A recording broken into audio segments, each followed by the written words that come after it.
I will remember Ariel for the rest of my life, for many reasons, but the one that sticks out in my mind is the simple fact that no TV show has ever done this before, and never will again, I imagine. The plot features the hero sneaking into a hospital, beating up the guards and a doctor, and walking out with 2 body caskets full of stolen medicine. And his book would say, "I'm not sure that I think it was wrong." Surely there is something gutsy and imaginative about a story like this, and I would put this great episode in the same category as the out-of-this-world science fiction movie 2001: A Space Odyssey, because that will also never be made again. Aside from the audacity and sheer brilliance of this plot concept, Ariel is also a terribly exciting action-adventure that is just plain spellbinding. I don't use that phrase often. There are layers and layers of exciting storytelling here that pop up from different places but move the plot along like a well-oiled machine. This is all accomplished while keeping a close eye on Jane and River, who struggle with some surprisingly engaging personal stuff.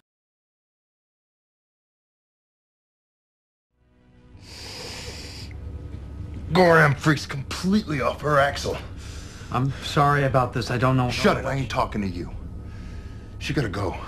Both of them gotta go. Ariel's as good a place as any to leave them. This scene illustrates really well the complexity that exists in the relationship between lead characters in Firefly. Jane knows that he needs the doctor, but he also knows full well that Simon is a moral man, unlike Jane, who would heal Shan Yu given the chance. I hope that I'm not stretching it to say that this points to Jane's unusual powers of social perception. He can guess people's motivations pretty well. Remember in the episode Serenity when Simon threatens to let Kaylee die if the ship is not turned around? Jane, like Kaylee, concludes that the doctor was only bluffing. So, what we get here is another good guy, Simon, getting the short end of the stick. But remember, we have Malcolm, the ultimate good guy, who is more perceptive than Jane and Simon combined. Just look at the bright side. Maybe you'll meet a young, handsome doctor. He'll ask you out. And what's the companion policy on dating? It's complicated. Obviously, we are supposed to find this out at a later date. Stay out of trouble. Always thinking ahead, these Firefly writers are. You tell us how to clean out the hospital. Yes. Not to be negative, but don't the hospital need that medicine? Government-run facility. They'd be restocked in a matter of hours. She's right. This is one of my favorite wash lines, because it has a good amount of meaning behind it. You know, it's all very sweet, stealing from the rich, selling to the poor, but you're talking... He is joking a bit, as the ever-funny Wash, should, but his comment is a bit of a judgment, just in case anyone gets the impression that this job is meant for anything except profit. Firefly makes good use of lines like this that remind us that few actions or people are absolutely good.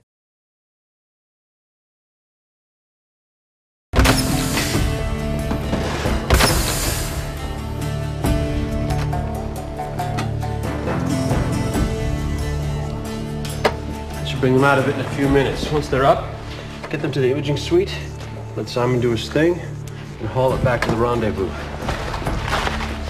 50 minutes. Got it. I'll just sit right here. There's that ambiguity in tone that we often see in Mutant Enemy productions. What is Jane thinking? He is probably thinking about the morbidity of that room, but there is something else there, right? He is really thinking about his scheme, as we find out in a moment.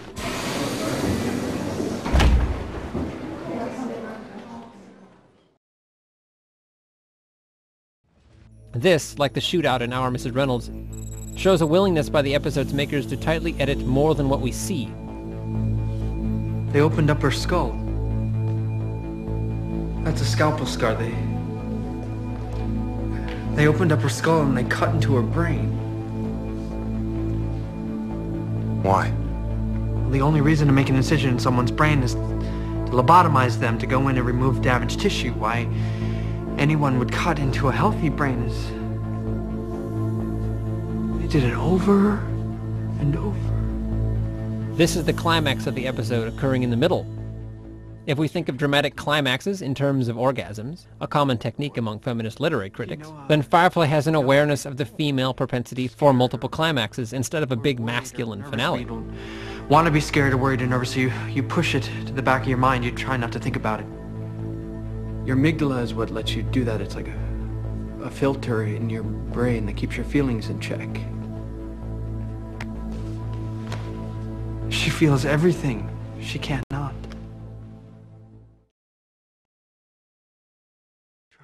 This Jane River subplot is stellar. It has it all. It's funny, it ups the tension, it gives Jane exactly what he deserves. They took Christmas away. What the hell now? Came downstairs for the shiny presents. They took the tree and the stockings. Nothing left but coal. Won't you shut her up? Don't look in the closet either. It's greedy. It's not in the spirit of the holiday. Malcolm later tries to kill him, but that will be a far easier punishment than being mocked and mocked by someone who is apparently reading your mind. Time? 10 minutes past rendezvous. Something's happened. I like an action story with a lot of unnecessary little details, like Kaylee's here. Kaylee, are you linked? I am. Now, what do you need? Find out if there's any kind of security alert in the hospital. Hang on. Could be they're just late. Not this late. Jane would have sent up a flag. Nothing from hospital security, nothing on the local pipeline either. Although I am getting some weird chatter from the official 262. It sounds like they're talking about ducks.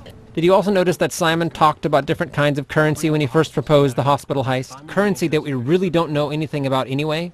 These details are not strictly necessary, but this reminds me of Die Hard 2, which is better than the original for precisely that reason. For those of you who were misled into only watching the original, the second one involves a complicated plan by some terrorists who take over an airport and pay off government officials. The almost absurd plot floats because the details are taken care of, and it then feels more believable. More details also mean that the bad guys don't look dumb as they blather about vague plans. And as in Ariel, all the different plans and schemes working against each other seem to pass and fail based on luck or merit, instead of on some arbitrary plot. Get up. What's going to happen to us? I said, get up. This scene shows off Firefly's best side very well. I'm certain you're working Firefly on... writers always have an eye on every character in the room. No characters, including the villains, are taken for granted, and they feel free to interrupt the drama with little asides that are more realistic than necessary to the plot. I'm not going to move from this spot until one of two things happens. You answer my very simple question, or you shoot me. We're transferring you to a holding area until you can be retrieved. Retrieved? By whom? People who want you alive. People, not me. What good did Simon do to the story by addressing Agent McGinnis? Take them. None, really, but he provokes another interesting aside from his captor. It's throwaway scenes like this one that make me excited about Firefly in the first place. So, what are we doing? Oh, crime. Crime. Good. Okay, crime. It's a train heist. See, we fly over the train car, the captain and Zoe sneak in, we lower Jane onto the car, and they bundle up the booty, and we haul them all back up. Easy as a lion. We've done this before. Hell no. Oh, hey there, Nara. Kaylee likes to shock and strategically slightly overstate. Oh, well, let's see. We killed Simon and River, stole a bunch of medicine, and now the Cap and Zoe are off springing the others got snatched by the feds. She's a woman after my own heart. Figured it was time for a little chat. The episode's director does a good job of directing Adam Baldwin in this next scene. Baldwin plays Jane very well, with a lot of subtlety, and with a nice mix of conflicting motivations. And the whole scene feels like it really could have happened. This is Firefly at its most poignant and most thorough with its characters. There's a lot of conflict and lying and subversion going on here, and it all feels addressed very nicely. I couldn't go out the front. I had to improvise. Open the damn door. You called the feds. What? I got pinched. Which is what happens when you call the feds. No, I would never do that. My hand to God. May he strike me down as I'm standing here. Well, you won't be standing there long. God?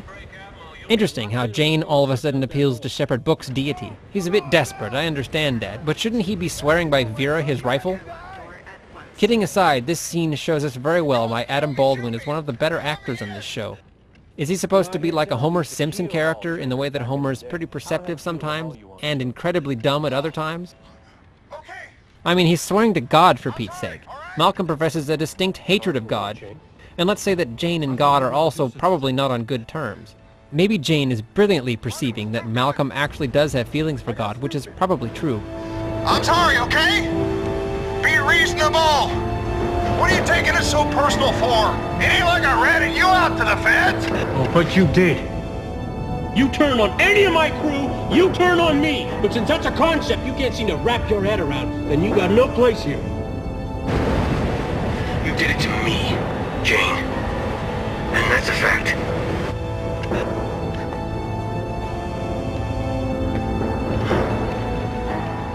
By the way, I think that this quiet moment here is a nice technical touch, similar to the musical cues that I mentioned when River was on the scary exam table. The wind dies down and it gives Jane the right setting to change dramatic beats and truly apologize. Make something up. Don't tell him what I did.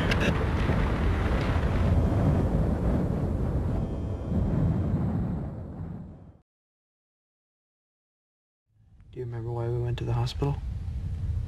Time to go to sleep again. No, Mei-Mei. Mei-Mei is Mandarin Chinese for little sister. You actually hear it on a few occasions in other episodes. In this scene, Simon is expressing his love for his favorite person by using his Chinese. Firefly has not been clear as to when all these people learned their Chinese. Even the uneducated Jane knows it, so there must be a good reason. Using dinosaurs. Language, young man. I have noticed that people seem to use Chinese when emotions are running high. They use them for insults, arguments, outbursts. Here they have a short argument over whether Malcolm should chase after Mrs. Reynolds. And here, Simon uses a Mandarin term of endearment. How sweet. Ariel contains Firefly's best writing. It's a complicated plot with a bunch of different characters doing things that we should have expected, but don't, because the story keeps us off guard, and all the different stories hold together extremely well. The story of Jane's comeuppance and redemption, the story of the doctor's struggle to do the right thing, the story of Zoe and Malcolm as they do something pretty stupid just for the money. They screw up often enough to keep it real, and it all feels as if it just happened. None of this feels particularly written or staged. Ariel is a perfect Firefly episode.